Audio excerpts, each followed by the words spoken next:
One of the most interesting things to happen in our culture over the past several years is the rise of mindfulness. You hear about it everywhere in workplaces, schools, counseling offices, apps, leadership training, stress management, in conversations about anxiety, burnout, attention, and emotional health. And I understand why. People are exhausted. People are distracted. People are overwhelmed. People are carrying more noise than they know what to do with.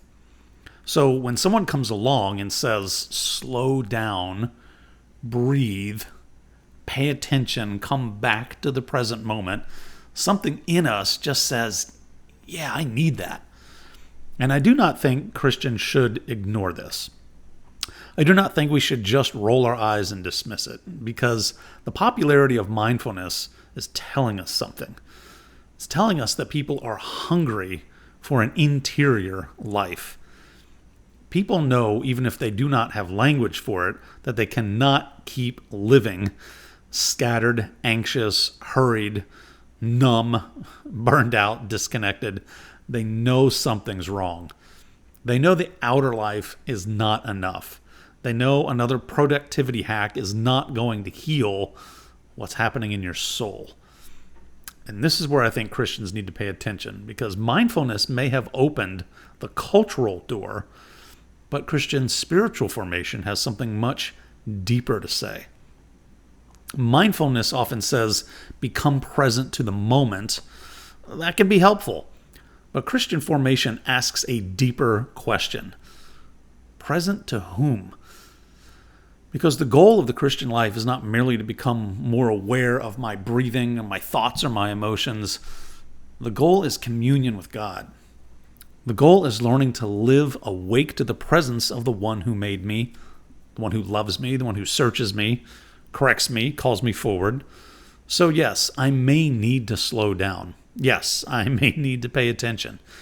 Yes, I may need to become less reactive and more aware of what is happening inside me.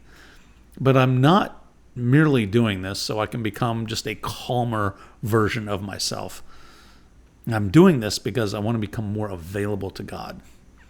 Now, culturally, I want you to go back and take a look at how mindfulness actually came to where it is in society. It's now on a prolific level.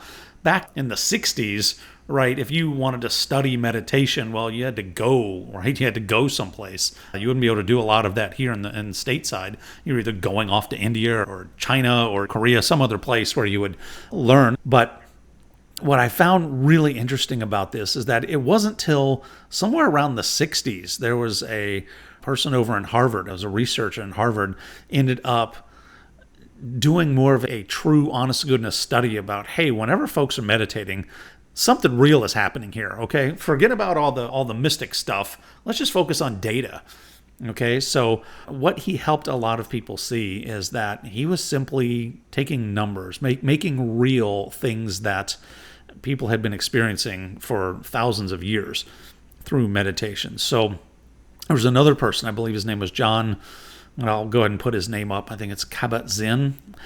And he ended up doing more popularizing the art of meditation, bringing that here stateside more so than anyone else. At least he's credited for that. He ended up making an entire career on meditation and its health benefits. And now you can't practically go anywhere in academia where you're not finding some type of study that's being released about the benefits of some type of meditation, right? So that's one thing that's happened culturally, is you now have people maybe in the medical profession or maybe even alternative medicine talking about this, right? So it's not fringe, right? So it's now starting to work its way into the center of society. So, and that is kind of how the story was going before we had another cultural moment happen. And that is back in, I believe it was 2010, a former Buddhist monk and his business buddy ended up founding a small little company called Headspace. And after reading back on the company's history, I found out that Headspace for the first few years was actually a workshop company. These guys would go into corporations and teach meditation as a workshop. And the guy who was the former Buddhist monk, he would end up leaving you a flash drive, and the flash drive had some of his audios on there about, hey, here's what you do in this situation, here's how you can meditate on that situation, or if you find yourself in a certain situation. So that was the very beginnings of what has become a very prolific company. They realized early on that if they wanted to scale this, that they had to take their message to a much broader audience. So of course they started tinkering around with the idea for an app, and I believe, if I have my story straight, they ended up launching this app with, I think it was about 50 grand, I think they had in money that they had cobbled together from friends and family and whatnot. And they started with 365 recordings. They were 365 daily meditations. And what I find so remarkable about this is that that was probably the final major step in this long 40, 50-year process of taking something that was fringe and freaky and mysterious and moving it into the medical world, and then now in the early 2010s moving that into something that's very commercially acceptable, commercially viable, right? So if you're to go out to Google Trends and just type in, do a comparison here of the word mindfulness, and then lay on top of that Headspace as a company, and look at the graph there, and you'll notice there, of course, is a bit of correlation there, but you'll be able to see where Headspace started out as a company, right? So there's not really a whole lot of mention about the company up until about 2012. You see a little bit of bouncing there, a little bit of spikes in the data, and then 2014 it gets higher and higher, and then of course by 2020, when we were all going stark raging nuts, of course there's a pretty good spike there of notoriety. So anyways, you get the idea. So meditation went from this thing that was really obscure to something that is now mainstream. And what I really enjoy about that is, like in my opener there, I said people are hungry for an interior life, massively hungry for an interior life. And if the popularity of Headspace and other meditation apps does not point you in that direction, I'm not sure what will. Now, the good news about that for us over here in the Christian world is that I feel like we're going to be able to ride on some of those coattails in a kind of a crazy way. We're going to be riding on the coattails of this more secularized app now. But I think we're going to be able to ride in on the coattails there, because this whole idea of having an interior life, it's not this, it's not something that's out there. It's not fringe. It's your neighbor's probably using Headspace. Your buddy in the office is probably using Headspace, right? Or something like it.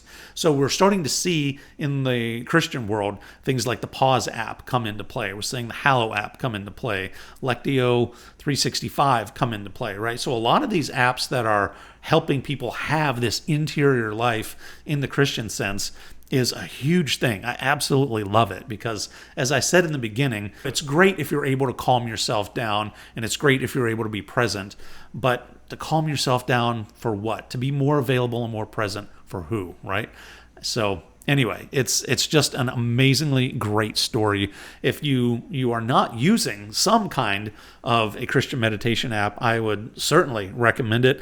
I have not yet done a massive let's see. I've not done a massive inventory of every last app that's available out there on the market. I know the Pause app is great. I've used it.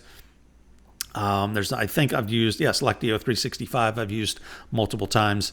And those are just the beginning. I'm not even scratching the surface here of what's available. So in a future episode, I should probably go out and do a little bit more of a deeper dive on what the apps are and how they're available.